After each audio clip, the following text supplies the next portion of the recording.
Welcome back to this NPTEL course on ESD, Education for Sustainable Development. So, in the last class we are discussing about the different perspectives of sustainable development. So, to continue with that, now we will discuss the other perspectives, like for example, consumer decision effect. Realizing that the individual's consumer decision effect also give rise to the resource extraction and manufacturing in distant places. That means, the consumers habit of consumptions and consumer decision making, it also affects the sustainability, the resource extraction, resource depletion, resource consumptions. So, that is also another part of so of the sustainable development perspectives. So, how to make aware the consumers to have the sustainable consumption habits. Second is that again considering the different views before reaching to the decision or the judgment. Before taking any decision regarding the consumption, manufacturing, production, etc., we have to analyze the different perspectives, different alternatives, different options available to take a decision, final decision. So, recognizing the economic values, religious values and societal values compete for the importance as the people with different interests and backgrounds interact. So, when we talk about the cross cultural perspectives or the people from different background, different religious beliefs, values and societal values, they interact with each other. So, they also they have to recognize, they have to acknowledge the economic value, social value, and when they interact, so that different they are in different interests and backgrounds also yield some result on the environment, on the society.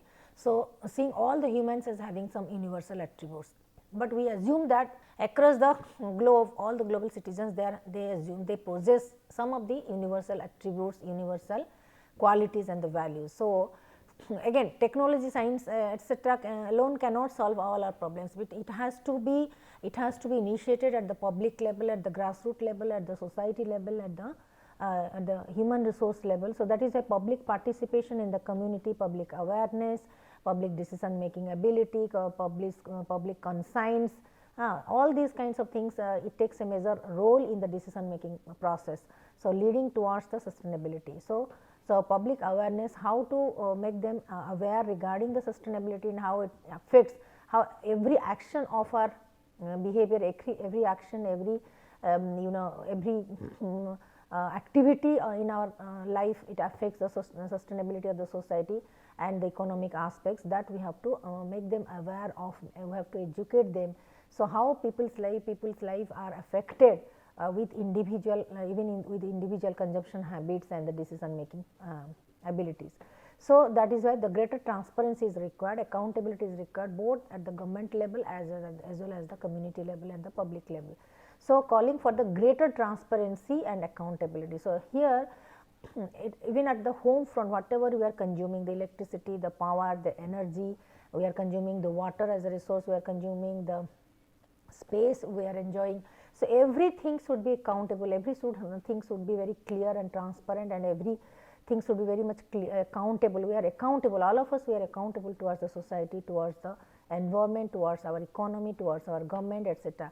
So, that is why governmental efforts should be of course a major effort, but people have to be, the public have to be educated from time to time to adopt this kind of living style and habits, because sustainability perspective, sustainability viewpoint, sustainability habits, sustainability thinking pattern is a paradigm shift in our consciousness.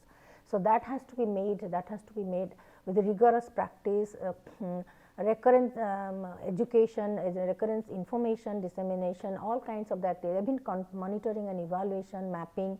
So, all kinds of things, it should be a continuous flow of learning process, then only we can bring some changes in our society.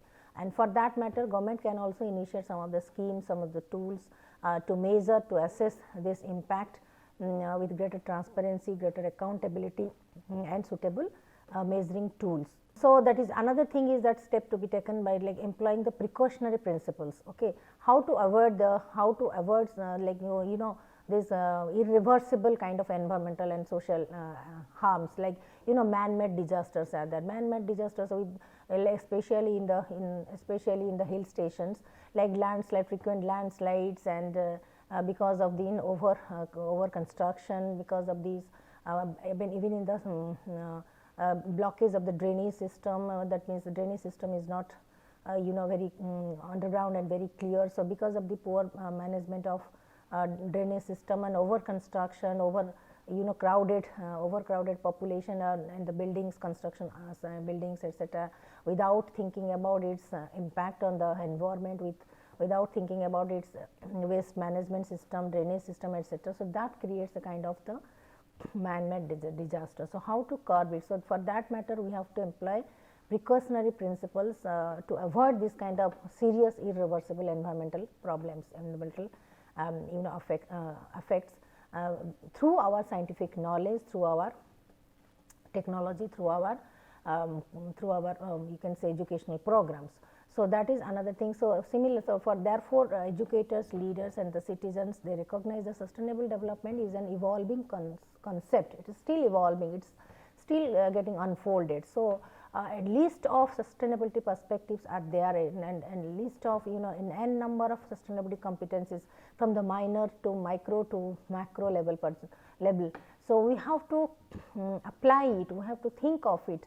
So, again definitely it is a government's responsibility as well as the civil society's responsibility to build a more sustainable futures, and almost therefore almost both private sector, government, public, community people, and in their own way they should contribute towards a sustainable community.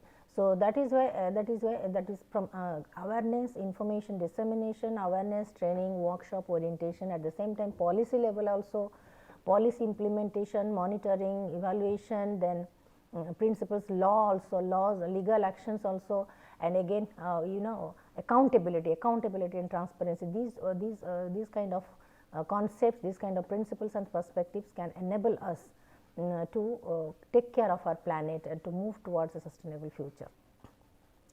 However, UNESCO has already advocated for the Global Action Program, that is GAP, on ESD, and it states that this Global Action Program on ESD, it states that ESD allows every human being to acquire knowledge, skills, values and attitudes that empower them to contribute to the sustainable development and take informed decision, consensus decision, informed decision and responsible actions for the environmental integrity, economic viability and a just society for the present and the future generation.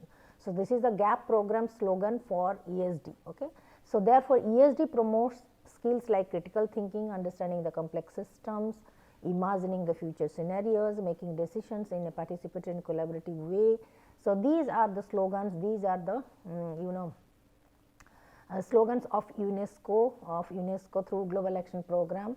That is how ESD can mobilize, how ESD can promote this kind of critical thinking, deep contemplation, contemplative learning, transformative learning, to understand not only the complex system but also to imagine the future situations through analytics and making the decision, that is the judicious decision, right decision, informed decision, and to participate in the community activity, in a sustainable community activity in a collaborative way and a cooperative way. So, that we not only enjoy the sustainable present today, but we can also restore it for our future generations. So, this is the GAPS action program on the ESD.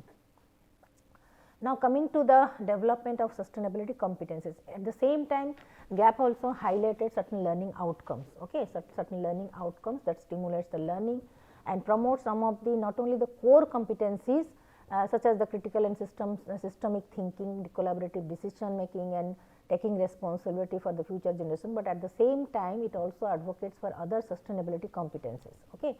So, we will discuss about what are the key competencies, then and what are the other sustainability competencies. So, Wick et al. 2016 has analyzed some of the competencies.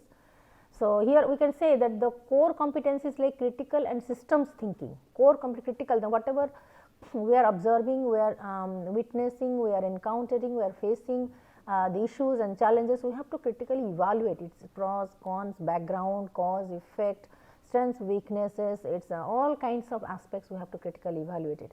And systemic thinking means we have to give a holistic perspective of what is happening. It is not just happening to us, to our state, to our people, to our village, our community, but holistically at a large, at a global level, why it is happening, what is the what is the implication, what are the cause, what are the effect, what is going to be the future condition of these things. So, it is a systemic thinking, means a holistic perspective, evaluating something, reflecting on something on the, as a whole, as a system, as a system, that is called the systemic thinking. So, critical and systemic thinking, collaborative decision making, that is mutually conducive, mutually helpful, eco-friendly, affordable, then you can say viable and viable, these kind of decision making, so that we take the responsibility not only for our present, but also future generations. So, these are some of the core competencies. But besides that, what are the other key competencies that V. Kittel has advocated, like anticipatory competency. Anticipatory, that is the we can make from the evaluation to by understanding the situation and evaluation, we can predict something, we can assume something, so which is possible, probable and desirable, to create our own vision for the future. So, evaluate the multiple options, then and explore the possible, probable and desirable solutions to create our own vision for the future, to apply the precautionary principles, being proactive, being well informed, being able to assess and evaluate the consequences of every action, and to deal with the risk and changes. So, here not only anticipating the what is forthcoming, but also preparing ourselves, being proactive in dealing with all kinds of thinking, we assess the consequence, the intensity of actions, intensity of the consequence of the actions, and to deal with the risk and changes proactively. Then normative competencies. So, normative competency is that the ability to understand, reflect on the norms and values that underlie one's actions. Because certain community, like yes, culture is a factor, cultural practices, cultural values, systems, practices, these are definitely measure important factors. But we have to analyze it, what are the inherent meaning behind these cultural norms, behind every norms and the values that underlie one's action. What are the actually causes, we have to reflect on it, deeply contemplate on it, what are the reasons, behind certain norms and the values that underlie one's action, and to negotiate sustainability values. Maybe that because some of the traditional some traditional values are going on, maybe. So, we need to understand their background, we need to understand their cases, then we have to negotiate with them with the sustainability values. How important it is, sustainability values, to adopt it toward the principles, goals and targets. So, and again in the context of conflict of interest and trade-offs, also uncertain knowledge and contradiction. In this process, definitely we are going to face some kind of dilemma, conflicts, controversies, some kind of conflict of interest, some clashes, some trade-offs, that means economical, financial trade-offs. So, uncertain knowledge and contradictions also we may face it, but how to resolve it, again how to resolve it. So, to analyze all kinds of the norms and the rules and values and the background of it, try to justify the actions. If it is not sustainable, if it is unsustainable, then we have to negotiate with the sustainability values by incorporating or inculcating the sustainable goals, targets and principles among the community, among the people. And for that matter, we have to face argument, controversies, conflict of interest, but at the end we have to resolve this conflict towards a sustainable solution. So, that is the normative competency. So, how efficiently we can do it, how efficiently we can evaluate the norms and values of the society, how evaluate we can reflect upon it, and if we found that this is not unsustainable, then how to convert it, how to transform into a sustainable pattern. Similarly, strategic competency. Strategic competency is the ability to collectively develop and implement innovation actions and that further sustainability at the local level and further like technology, innovation and technology are there. How to leverage these things? How to leverage these things to think of, to apply new strategies or use it strategically, not only for the eco-friendly actions, but also more production in the field of agriculture, in energy sector, in the water treatment sector, in the waste management sector, in the marine life sector. So, how to leverage technology and innovation and further to enhance our activities or all kinds of activities in a more sustainable way, both at the local level and the global level. So, strategic competencies, ability to collectively develop and implement innovative actions, leveraging our technology, leveraging our knowledge, leveraging our resources. So, to strategically use that ability competency to enhance the sustainability both at the local level and at the future and at the global level. See, in all kinds of fields, starting from agriculture to health to manufacturing to business to all kinds of things. Then collaborative competence, how can we collaborate with each other to understand different perspective, to understand mutual needs, perspective, actions of others, how to be empathetic, how to understand others perspective. So, again leadership qualities are also required, conflict resolution qualities are also required. So, how to build up this collaborative and participatory problem solving approach. So, whatever issues and challenges and problems that we are facing, we have to, all of us, we have to develop the collaboration competency, so that we can put together, work together with empathetic and creative and understanding each other's perspective, mutual benefit, and for a common good, common well-being, and how we can resolve the conflicts in a very judicious and win-win solution. So, here every individual need to develop this kind of competencies. So, that is why nowadays group learning, teamwork, these are being promoted. Why? Because it enables the individual to develop this collaborative competency. So, collaborative competency. Similarly, critical thinking competency, as we have already repeated it again and again, critical thinking ability, systemic thinking. That means, whatever that we should not be complacent, we should not be very satisfied what is going on. It's okay, it's okay for me, it's okay for my family. We cannot be so complacent and self-satisfied with fulfillment of our own individual goals, because sooner or later it is going to affect our life, the society, whatever it is happening in the society, sooner or later it is going to affect our life. Hence, we have to be very vigilant, we have to be very cautious, we have to be very critical about what is going on in terms of asking the questions, questioning the norms, the practices, the opinions, and reflect this in the social networking platform. So, analyzing judging evaluating the perception and actions, and how it affects the society. In terms of the critical discourse, sustainability discourse, and the dialogue and social networking also, we can also ventilate it, we can also communicate it, we can also convey it.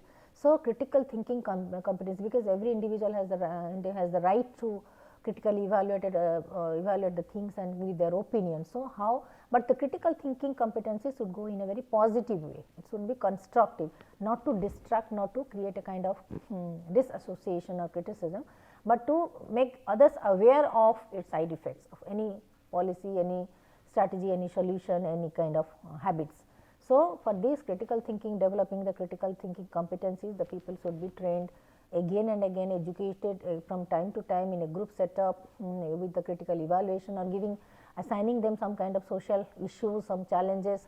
So, through critical and sustainable discourse, dialogue, debate, etc., this kind of competencies should be developed, could be developed. So, it has to be inculcated, incorporated, included in the education system itself from the very beginning. Okay. So, that is why in the school level also, from the very beginning we promote critical thinking and creative thinking among the children. What does it mean? The child can from the very beginning, the child can think independently, child can think critically, child can think of other options independently without depending on what is going on, what is happening, or what has been prescribed to him. Independent thinking, creative thinking, and critical evaluation, critical thinking. So, self-awareness competency. Again, we must be aware of what we are actually doing in our own sphere, in our own space. So, ability to reflect on one's own role, both at the local level and the global level in the society, and continuously evaluate and to further motive one's action and to deal with one's feelings and desires. Suppose, so we are in terms of our consumptions, in terms of our cleanliness habit, in terms of our production, in terms of purchase power, in terms of shopping behavior, in terms of utilization of the resources like the food, energy, water, these things, how we are actually we are doing all these things, how we are consuming, how we are behaving.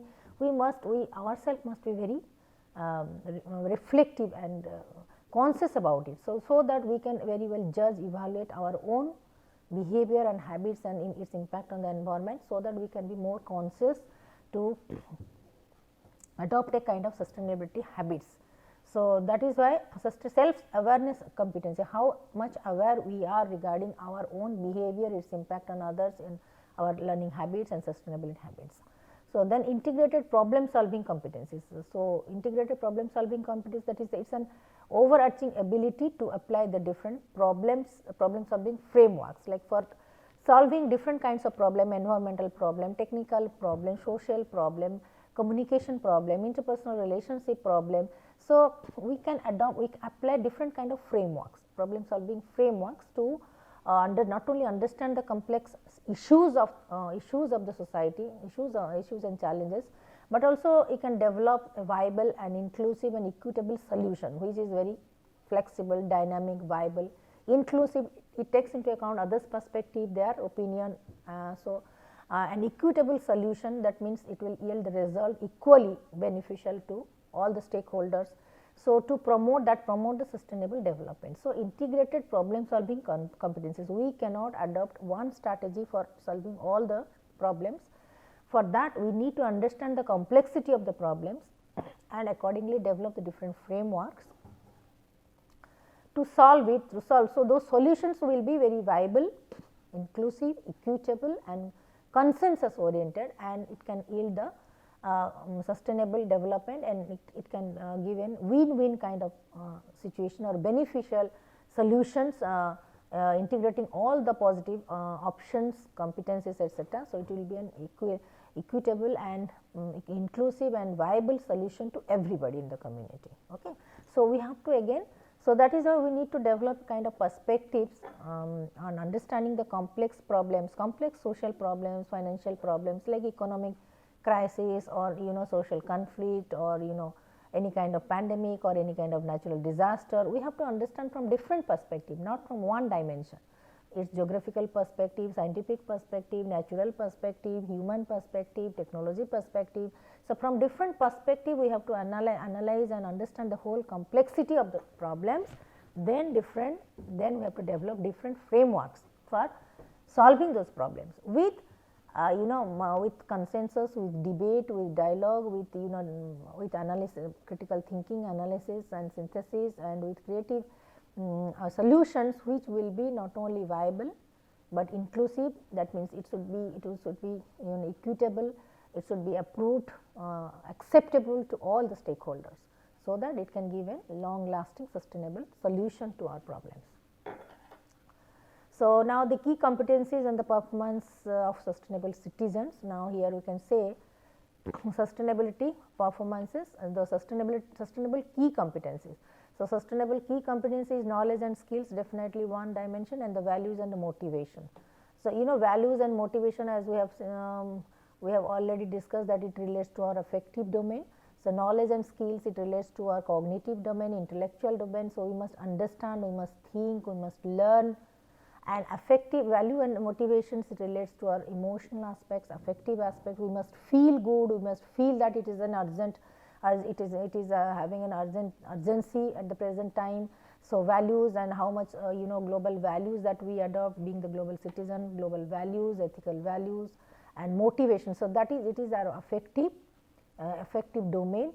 That is, we have to mobilize, we have to recharge our affective domain in strengthening our value system and developing the positive values, global values, universal values, and self motivations in internal intrinsic motivation. It is required to move forward, to put our effort, to learn to new things, to unlearn unsustainable habits and to learn new things, and also we can also motivate other people also, other stakeholders, educate them or motivate the other people, and the opportunities, so that we can create the more and more opportunity to to develop the sustainable strategies, competencies, etc. So, what are the opportunities available, and with these things how can we develop the different opportunities so that we can perform actually in a sustainable way. So, our actions will be sustainable in terms of creating more opportunities for all, in terms of taking care of our planet, in terms of strengthening our ecosystem, economic growth also. So, these are the opportunities. So, the sustainable key competencies, it has the 3 primary circle, primary domains we can say, as it has been given by the UNESCO 2018, knowledge and skills. So, it also includes the education, training, all kinds of things, values and motivation, it includes our principles, our ethics, our emotions, emotional attachment, emotional conscience, our conscience, then emotional responsibility that we are taking, we are keen. So, motivating others, self motivation as well as motivating community people through different awareness program, initiative, self initiated some kind of education, non-formal educational programs. So, and the opportunities, what are the opportunities available and how we can leverage it. So, these are we are also looking for the different opportunities, and how, like, technology is an opportunity. Through technology also we can do many things. So, but how to utilize it properly. So, these kind of things, this is the key competencies cycle as advocated by UNESCO. So, now the implications of ESD for the practice of education and pedagogy, the whole institution approach. Now, here to learn, to acquire these key competencies, core competencies and the key competencies and other sustainability competencies, the ESD advocates for a whole institution approach, that is holistic perspective. Whole institution approach means starting from the governance, policy, capacity building, training to, we can say, the community partnership, relationship, all these things, and again from there to curriculum, teaching, learning, training, and the facilities and operations and the infrastructure in the school level. So, it is a whole institution approach, it is an ESD approach. So, which that is the education for sustainable development, living what we learn. So, that means what we are saying we are actually performing. So, walking the talk, talking about talk the walk and walk the talk, okay, that is kind of thing. So, usually at the leadership stage we used to expect that the leaders, whatever the leader says, he actually performs, and whatever he performs, he actually says those things. So, similarly, we being the major stakeholders of the sustainable society, so we have to adopt a whole institution approach where, so everything, like in a whole institution, in the school you can take for example a school. So, definitely school has the governance, is the administration, policy, then capacity building, training from the teaching staff, non-teaching staff, all kinds of things. So, this is, so it has to be one aspect, and sustainability should be incorporated there also. Thereafter, again schools relationship with the community participations, community participation, relationship with the other stakeholders, other all other prominent persons, major stakeholders like the panchayats, the BDA, block development, the health, the primary health center, the hospitals, and other kinds, or NGOs working in this area. So, community development, participation and relationship building, that is through the networking, that is also another domain. There also we have to work. Then third is that the curriculum, teaching, learning, it has to be in terms of curriculum, content, practice, teaching, training, learning, all these things.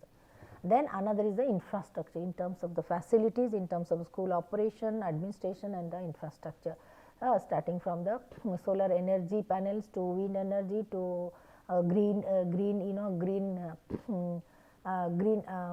market, to green jobs, to green habits, to green cell, to everything. That means going green, that means how eco-friendly as much as, that means that we have to take the responsibility of emitting the zero carbon, we can say carbon neutral or even the zero carbon to protect our environment. So, this is kind of whole institution approach, we will discuss further later on. Now, at this moment I am just completing it here, finishing it in here. So, we will resume it in the next class. Thank you very much.